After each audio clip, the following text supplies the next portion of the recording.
When you want to succeed as bad as you want to breathe, then you'll be successful. And I'm here to tell you, number one, that most of you say you want to be successful, but you don't want it bad. You just kind of want it. Work ethic eliminates fear, So if you put forth the work, then what are you fearing? You know what you're capable of doing, what you're not. If you put your mind to doing whatever you want to do, good things can happen. Because limits, like fears, are often just an illusion. You're listening to the Plunkett Fitness Project. Here's your host, Jamie Plunkett. Hey, what's up, everybody? We're here today, me and Ryan, for podcast number 9. And today we're going to talk about the secret to getting results. I want to hear the secret. The secret is the basics, which is what we always talk about: squats, deadlifts, lunges, rows, presses, all the stuff that's not flashy. But Jamie, I want variety in my workout. Of course you do. Everybody wants variety. So what brought this topic up is I see people posting stuff on Instagram mainly, and they have people, and these are middle-aged adults, sure. So probably 35 to 50, doing burpees and power cleans and all kinds of other stupid stuff. And the one place where it's getting posted in particular is a big gym here in Overland Park that I used to work for. So okay. I'll leave it at that. Yeah. But the funny thing about it is these people have no business doing burpees or power cleans. If you have an individual that does not know how to squat, does not know how to brace properly, doesn't know how to hip hinge properly, they should not be doing burpees or power cleans. Like, you're going to hurt people. Like, this is frustrating. Yeah, well, and do you think part of it is because, I'm in my early 40s, and I feel like sometimes do you think people that are my age-ish are drawn to that stuff because they feel like it's what the kids are doing, like in air quotes, it's new and better and different? Or how do you think it gets sold to somebody? Because I don't think I wouldn't be really into that. I feel like I'd rather be doing more straightforward type lift strength training stuff versus the burpees and all that kind of stuff. How do you think it gets sold to somebody that's in their late 30s, early 40s, or 50s? Well, I don't think it gets sold to them. I think they come in wanting something that's hard. Okay.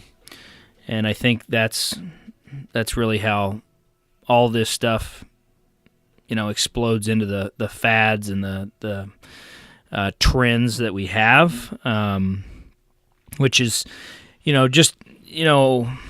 a lot of people want to sweat and they want to be exhausted when they leave the gym because it makes them feel good, makes them feel like they did something. Right.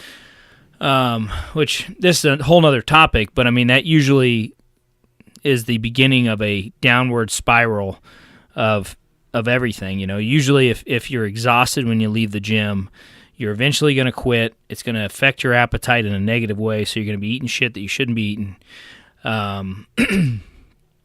And, either the trainers don't know what they're doing when they're recommending this stuff, and really I would say that goes all the way to the top, to the people who are running the business that it's being conducted in, because I wouldn't be able to allow it if I was overseeing all that. I'd be like, I'm glad they're happy. Sure. I'm glad that they have smiles on their face. Sure. But I know the long-term result of where this is going to end. Like, It's not going to get them results in the long term. You're not teaching them anything. You're teaching them that getting tired is good. Like, you're reinforcing bad habits. Yeah. So I think a lot of people don't have to be sold on it because they want to be tired. They want to sweat. It makes them feel good. But the problem is, I want my clients to feel good. I want them to be happy when they leave. But I feel like a lot of that is education. Sure. And, we spend a lot of our time trying to educate our clients, which is not necessarily the easiest thing to do because 99% of the message they hear out there on TV and magazines, on the radio, is you need to do cardio, you need to sweat, you need to do a juice cleanse, you need to starve yourself, whatever the hell it is. Yeah. But, and then people don't want to hear the basics. They don't want to hear that, they need to eat high protein, they need to eat vegetables, they need to, watch their carbohydrate intake. They probably shouldn't be drinking alcohol 3 times a week. Right. They need to get enough sleep. They don't want to hear that. Right. And it's like something we posted yesterday on Instagram. Okay, you're not going to tell me the secret. Right. That is the secret. Like quite honestly, almost every person that walks in my door, I could get them to lose weight by sending them back out the door and tell them not to come back and just drink a gallon of water a day, don't eat anything in a box or a can, and get 8 hours of sleep a night. Yeah. And in a week, they'll probably lose 5 pounds. Right. Because they've stopped all their bad habits. Yeah. So I think I'll go back to it the third time. I don't think they have to be sold on it. I think people want to sweat and want to be tired. And that's probably also why they're doing it, because it's probably lazy for the professionals that are doing that, because they don't have to educate them and they don't have to spend the time educating themselves, the trainers, about what is the best way to instruct their clients or whatever. Well, yeah, and you touched on this, but you think about it, and you're talking about how they want to sweat, they want to be tired, this, that, and the other thing. Well, we've been programmed from the time you watched your first Rocky movie, if you're my age, to watch him train. You know what I mean? To up until last weekend, if you watched the Chiefs game, or if you're watching college football or anything, and a Gatorade commercial comes on. What's going on? Well, those people, they're working out to exhaustion, 100%. And it's like they're dripping with sweat, and it's sexy. It's a sexy ad. It sells what they want to sell. But it's interesting you say that, because I never knew that coming into this until we started talking about it. I would have thought the same thing. So, I mean, I think that what you're talking about for lay people like me who aren't in the industry, it's a different mindset when you're not coming into it planning on just basically beating the shit out of yourself for 45 minutes or an hour when you're at the gym. You know what I mean? Even when I played high school football, that's what our coaches did. Run you till you puke, run some more, and get yourself in shape. And that's actually, when you're a kid, you can get away with doing a lot more of that stuff. But as you grow up, you're right. It's very interesting to sit and think, and you can find those guys on Instagram that are preaching along the same lines that you are, but they're still few and far between, because they're left of center as far as what the norm is, and the norm is the dripping sweat, all that stuff, and the mimicking that Gatorade commercial that you see on Sunday afternoon or whenever you watch TV or whatever, Yeah. So you said 2 interesting things there that I want to touch on. Number one is you brought up the Chiefs and Gatorade and athletes. I think that's where a lot of this stuff comes from. The second thing is these other personalities that you'll see on Instagram or whatever that recommend, some of the same things we do. And, one area where I want to separate myself from that, I think too many of them try to say, you can eat whatever you want if your calories are right. You can do whatever type of exercise you want to do so long as you're active. It's all about just having fun and being happy, which is true to a certain degree. Right. But my job when somebody comes in, my number one job should not be to make them happy. I want them to be happy, but I'm going to get them happy by getting them results. Right. So it'd be like if you went into any other profession. Say your HVAC guy comes over to service your furnace. If his number one job was to make you happy and other things slid because of that, I would be pissed personally. Right. Like, I want results. Right. And this happens all the time with service people when they, come to my facility here or my house, or my vehicle. Hey, this is what's ideal, know, and I may not listen to it fully, but I expect them to tell me the very best possible way to achieve whatever it is they're there for. Yeah, maintain your vehicle or or your HVAC system, like you said. Yes. Anything. Like, it takes a little time, it takes a little more money, a little more effort. But if you do this, it'll save you time and money and effort down the road in a big way. Yeah, don't tell me what I want to hear. Tell me what I need to hear. Right. And then I'm an adult. I can decide what I'm going to do with that information. Sure. And not that I disagree with some of these guys I'm talking about on Instagram. I think it's a good message most of the time. But I think people will grab that information of you can eat whatever you want, or you can do cardio instead of weights or whatever, and they run with it and they don't fully understand the big picture. Or they're taking the bits and pieces of it. That's the easy thing to do. I didn't mean to cut you off there. But that's all right. Yeah. And my thing is the very best use of your time is going to be doing compound movements, resistance training. If you want to do cardio, that's fine. Here's some of the things that happen with that. And I'm just going to give you information. And I hope, hopefully we decide the right path. If not, though, I'm not going to be upset. It's nothing's a big deal. Sure. But it's a big deal if I don't inform my clients. Right. It's a big deal if my HVAC guy comes over and doesn't inform me. Right. Because he doesn't want to hurt my feelings or whatever. The other thing is athletes that you brought up, the Chiefs. Sure. Gatorade. So, yeah, Gatorade's been around for, I don't know, the 70s or something like that. 70s or 80s, yeah. But yeah, it's the same thing. Everybody sees them sweating and all this stuff, and they associate the way their body looks with the sweating. Right. They associate, the things that athletes do with the way their body looks. So then they associate things like burpees and power cleans and all this other stuff with the way they're, and like these people doing ladder drills with their clients. Oh my God. Right. Are you going to be doing spin moves and jukes from cubicle to cubicle in your office? What are you training for, sir? Oh, Jesus. So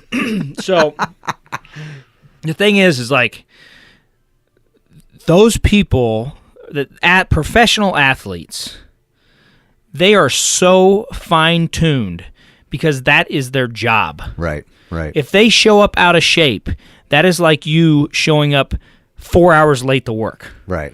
For a month. Like, you cannot do that. So they are like, it's like a Lamborghini. Right. Like, their body is their job. So my point being is, do you think they don't monitor every single thing they stick in their mouth? Right. Like, they treat their body like a high-performance machine. It is, the exercise has some to do with it. Right. But it has a lot to do with their diet, which is where we go wrong. We're doing burpees and power cleans and all this other crap. And then we're eating cake and drinking margaritas and eating chips and everything else. Sure. And really my bigger thing is people are going to end up getting injured. Yeah. And they're not going to get results. And then when they come to me, it's going to be, well, I didn't get results and I hurt my knee. Yeah. So I'm going to be that much harder to convince them that what I'm telling them is right because the last person told them wrong. Right. And it might be the last 8 people that told them wrong. So the other thing is with that, going back to the cubicle, why are you doing burpees and power cleans? Like you have no business doing those things, and your injury rate is very high. You sit at a desk all day. Yeah. So you most likely lack the ability to brace properly. You most likely lack the ability to hip hinge, which are things that are negatively affected when you sit 8 hours a day. It's just what happens. Sure. Your ankle mobility probably sucks. Like there's all sorts of problems. So taking you out and doing burpees and power cleans with you, I know I'm picking on those two things. There's many things. Yeah, but everybody knows what those are for the most part. I feel like if you say that, people are So taking somebody out and doing that with them is like somebody getting to gymnastics and you immediately throwing them on the rings or, some highly complicated move. Right. When you haven't even taught them, we're sprinting when we don't even know how to crawl. Right. So you have to teach people how to move properly and brace properly first. And the videos I'm seeing are 40-year-old adults that I'm guessing sit in a desk in an office all day. Like the majority of 40 somethings that are paying for a gym, that are going to a gym. That's what most of it is. I mean, that's the crazy thing is I look at the older I get, the more cognitive I am of things that can cause me injury. And it's funny because I remember when I moved back to Kansas City a few years ago, and I was in the best shape of my life, and I just taken a job, and I was working at a radio station here in town, and they had a kickball team, right? Like, yeah, I'll do that. I'll go play kickball. Dude, first time up to bat. I haven't played kickball since 8th grade, like most people, right? I get up, I go to kick this ball, and I saw stars. I don't know what I strained, tore. I don't know what happened, but what I know is at that point, I'm like, dude, you're old when I'm playing kickball. And I'm like, and again, when I was running, I don't know, 30, 35 miles a week. I was in pretty good shape. I wasn't giant. I wasn't, I wasn't in peak condition for an athlete, but for a 40-year-old guy, I was in pretty good condition. I looked like, I was lean and all that, but I'm telling you, and that's the thing that blows my mind. If I go out and go bowling, if you're not an athlete, and if you're one of these guys that's trained, I had a buddy I used to work with that played college football and never left the gym after it. So he wasn't a full-time athlete, but he had worked out his entire life. But again, he always does the same, he does the compound movements. He does the meat and potato lifts that you do at the gym. He's not doing a lot of the CrossFit type stuff and crazy stuff. But yeah, and it blows my mind when I hear people that are like, hey, you want to go skiing? I'm like, no, I don't want to go skiing because I really like walking a lot. So I'm going to forfeit that time down the mountain. I didn't grow up skiing. People, again, it's different, but people are like, oh, I'm going to learn how to, rock climb. Like, that's good. That's for the young, unless, again, if you've done it your entire life, that's one of those things. And I would, if you have an itch to go do something, I wouldn't tell you not to do it. But like you said, whatever it is, start small and be smart about it, and remember that you're not, even though in my brain, I still think like I'm 20, I don't feel any different mentally than I did when I was 23, 25, 28, but physically, I don't know how Tom Brady does it. I don't understand every single. Well, he's maintained his conditioning. His conditioning, I think, has gotten better since he came to the league. Everybody knows that picture of him at the combine, Yeah, that's true. That's true. But, nothing on. I think Tom Brady's probably the greatest quarterback that's ever lived, in my opinion. Definitely up there for sure. The difference in that is he's maintained his conditioning, Sure. And I think a great example we can use that just happened this week was Des Bryant hasn't played all year. Yeah. Gets signed. He gets signed like on Monday last week or something. Right. Shows up to practice a day or two later and pops his Achilles tendon immediately. And look at that guy. Yeah, and that guy is in phenomenal shape. Yeah. He's 29, so he's not very old. No. And I would assume it could be a freak accident, but I would assume that he was not keeping up his conditioning, and that's why that happened. So you got somebody who's in pretty good shape. He doesn't keep up his conditioning for probably a matter of, 6 months or something. And I'm not saying I doubt he was in bad shape, but I doubt he's been doing sprints and all this stuff. Yeah, he wasn't. He wasn't in his game shape like he would have been in years past, for sure. Yeah, and so that's a prime example of why we shouldn't be doing these things. My big thing with all of it is like, why? Like, right. What's your purpose? Because burpees and power cleans are not going to build a lot of muscle. Power cleans is going to build explosion, so it's a great football exercise. And burpees are a conditioning exercise, which goes back to what we talked about. People want to sweat and they want to get their heart rate up and all this other stuff. But there's plenty of information out there that tells us that weight training and nutrition is the best use of our time. So, I mean, again, and the other thing with that, why the hell are you paying somebody to tell you to do burpees? I mean, you could do that shit on your own. You know, we did that in football. Yeah. And, you know, we did that in football because we get knocked on our ass, and then we were trying to condition ourselves to get back up as fast as we can get back into play. Right. So to have somebody doing that works in an office every day is, you know, I mean, I understand what they're doing. They're trying to burn calories, but it's a foregone conclusion that is not the best use of your time. Yeah. So, but they're still selling you on that lie. Right. Right. But you know, that brings me back to, it's just the basics. Like, you got to squat, you got to deadlift, you got to row, you got to press. Your goal should be to put on muscle tissue, so you need to be in the proper rep range, which is generally 8 to 15 reps. That can change, but you know, you need to be doing compound movements to a full range of motion, you know, to where you're safe, so you're not injuring yourself. And you know, in that 8 to 15 rep range, and then your diet needs to be correct. You know, and a lot of people can lose weight with just nutrition alone, and then fixing your sleep, fixing your water intake. You know, and then, you know, adding weights should be like the second or third thing after those things. But, you know, a little funny story I was telling Ryan about the basics.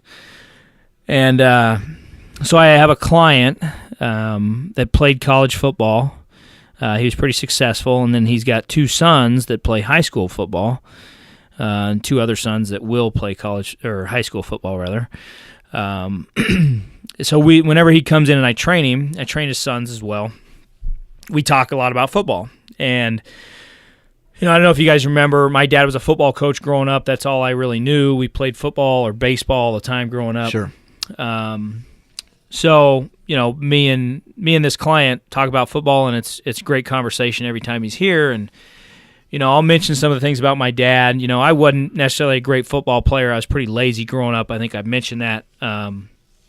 But with my dad, it's kind of funny. He was pretty successful as a football coach. You know, he was a head football coach, I believe, for 21 years. And I remember growing up, not necessarily when I was in high school, really, but prior to that, we were one of the best football teams.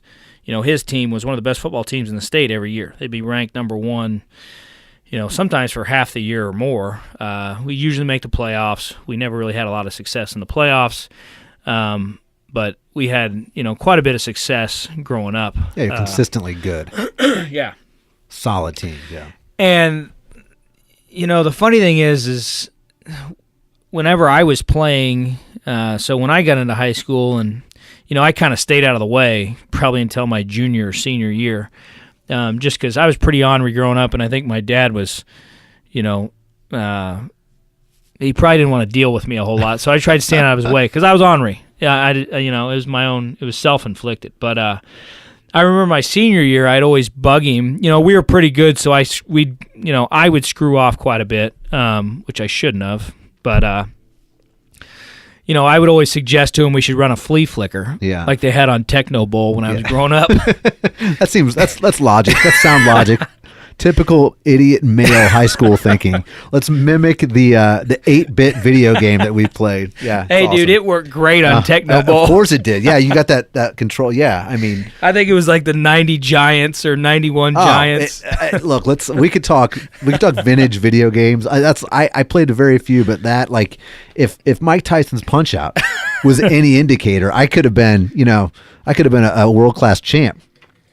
But that is funny. That's why that's amazing. That's why you wanted to run the flea flickers, because Tecmo Bowl. Well, perfect. Dude, it worked great in Tecmo Bowl, man. Course, you would it'd be a dive, and then he'd turn around and pitch it to Phil Simms, I think, and then go deep to Stephen Baker. And man, yeah, it was a touchdown every time. Yeah, God, that's funny. My dad would get so annoyed with me. It was like, I don't remember what he said. He may have just not spoke, but he may have told me to shut up most of the time, I think. And we never ran a flea flicker, not even in practice. But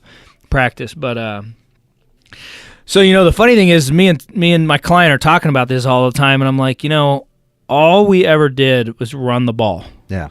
You know, we would run screens and options. That's mainly what we ran. And everybody knew what we'd run, but I mean, we were pretty successful. You know, we'd blow out most teams, and we'd run dives and everything else. But in talking to this client of mine, I'm starting to, learn more about why we did it, And I mean, I understand football and stuff, but, the goal was just to beat up the other team until they just gave in. And I mean, we did a lot of that. Like, I remember a game when we were in high school and we threw a screen, and when we rewatched the video the next morning, you can hear the announcer for the other team go, Opie, screen to the left. Oh, God. Because, I mean, we were just blowing this team out. And I mean, it was nothing special. It was just, running it down their throat, basically. Well, and that's what I went to high school at O'Hara High School in Kansas City. It just closed down a couple years ago. But our coach, and I don't know if he started, I think O'Hara opened in like 65 or 70. And I don't know if he was the first coach there, but he won a state championship like in 80, I want to say. Mm-hmm. Consistently, we went to quarterfinals. The 3 years I played varsity, sophomore, junior, and senior year, we went to quarterfinals every year, and it was the same exact thing. I mean, it was option, dive. Yeah. I mean, that was it, and we had a guy that was my age that was just lightning quick. Yep. So we had a solid quarterback, we had a good fullback, we had a blazing fast tailback, and we just capitalized on that. But that's exactly what we did. And again, we were the same way. We never got past quarterfinals when I was playing, but we were always there. We were always in the thick of it. We always played, we were a 3A team in Missouri, which was smaller. So we were playing the big kids from the farm communities, yep. Warrensburg and Raymore, Peculiar and Harrisonville. And then we were a Catholic school in the city, but it was, it sounds like our coach had the same philosophy as your dad, and it served him well I don't know, he passed away a few years ago, but he had to have coached for 30 plus years, and I don't think his playbook I think he had that playbook. I don't know when it finalized, but I don't think he ever changed it, but he never needed to either, you know? Yeah. Our playbook, you basically just had to know the option and the screen. Yeah, right. So in talking to this client of mine, we're talking about this, and, last week one day I'm sitting there thinking about it. I'm like, I have turned into my dad. Yeah. Because the number one complaint I get is we do the same stuff all the time. Yeah. And the reason I do the same stuff all the time is it's what works. And that's the reason my dad ran the screen and the option all the time, is because it worked. Yeah. And it's just funny because when I was growing up, I was like, man, why can't we have a little flash, Right. And that's what clients are asking me, and growing up, you didn't question my dad. Right. It was just, he would tell you something and you'd be like, all right, and that's it, Yeah. Don't argue. And that's not what I expect from my clients by any means, but it's just funny because I don't get that complaint too much anymore, but that's what I've heard a lot. And it's just like, this is what works and this is what we're going to do. And it's consistency that's going to get you your results. It's consistency with your diet. It's consistency with your training. And, when you're green and you're younger, you're like looking for the secret and you're wanting to find, what's this guy doing? What gets you results? Well, and then you get to a certain age, you're like, holy shit, it's just the basics. That's it. Like the secret, there's no secret. That's it. The secret is doing the little stuff and repeating it day after day, year after year. So that you're so good at it that it's the same way. I mean, the two things that I've loved most my adult life are playing guitar and playing golf. And they're the exact same way. That's why I think we talked about this the other day, but when you watch, it doesn't matter if it's Tiger Woods, any professional, when they go out on the putting green, they're practicing they're not putting from 30 feet away. They're taking putts that are, they're starting out a couple feet, 3 feet, 4 feet, 5 feet. That's where everything comes from. It's always about the basics. Playing guitar is the exact same thing. It's like you've got to know your chords. Chords obviously, but you got to know your scales, and then it's all about tone. And it's really, that stuff never goes out of style. It never goes away. And the people that are truly great at stuff, they're not people that are as flashy as much as they are just proficient at doing the right things and then doing, like you said, consistently over time, repeatedly. Yeah. Yeah, I mean, the same thing, I've found the same thing with business. When I started my business in 2009, I've had business coaches over the years. You have these guys like, you got to do this Facebook funnel or whatever, and Ryan does a lot of social media, so he's probably, loving this part. But, and it's easy to get sucked into these guys. You're like, all right, well, you'll have a bad week or whatever, and you're like, well, maybe I need to do this, maybe I need to do this, and it's just like, I've had 2 different business coaches, and it with both of them, one more so than another, but both for sure, like my core values just did not align with how they did things. Right. And I learned things from them, which I still use to this day, but ultimately I do things differently from, the service I'm delivering. 100%. And it's the same, like, you see these flashy things, and it's like, oh, do this, and then this will happen. It's just like, it's the same thing. Like, the secret is showing up early, working your ass off, working late, working 12 to 15-hour days, working on the weekends, and doing it for a year, and doing it for years, and not letting up.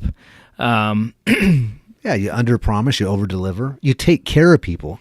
Yeah. I mean, it all goes back, and it goes... Like at that same idea, it's when you talk about business, it goes back to the first thing you learn in kindergarten: treat people the way you want to be treated, you know, and quit looking for the shortcut and the quick buck and the quick answer, and put your head down and go to work. And you're gonna impress people, because I don't know what percentage, if it's 80, 85, 90% of people that don't do that, because they're so preoccupied with the quick buck, or you know what I mean, on the next, instead of focusing on the next deal or whatever. It's like, no, if you foster what you've got, you're going to come out and yeah, social media. That's my biggest thing that I tell people is like, we're going to start small, we're going to go consistent, and we're going to go forever, and you're going to win. That's what it is. There is no whenever, and you hear about like the guru, and now with social media and stuff, it's all these gurus and growth hacking. Like those are the terms I hate when I hear that kind of stuff. I'm like, you're just taking advantage of people that don't know any better. There's a lot of parallels between fitness and social media, just in that regard, because there's a lot of people out there selling stuff that's all a facade, smoke and mirrors, Yeah. Another short funny story about that is I've often thought back. I've worked at 2 big gyms before, one in New York City, one here in Overland Park, where there was 30 trainers, and I was one of the busiest trainers at both gyms.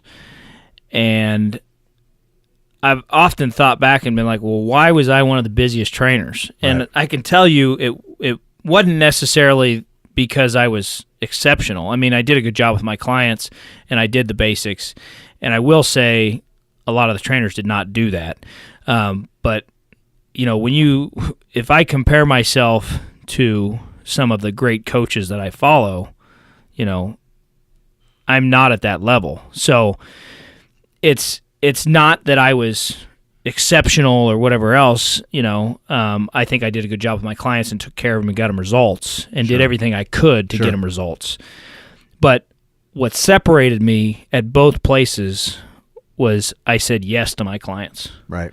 Hey, I want to train on Saturday at 6 a.m. I'll see you then. Right. Hey, I want to train Friday night at 6 p.m. I'll see you then. Yeah.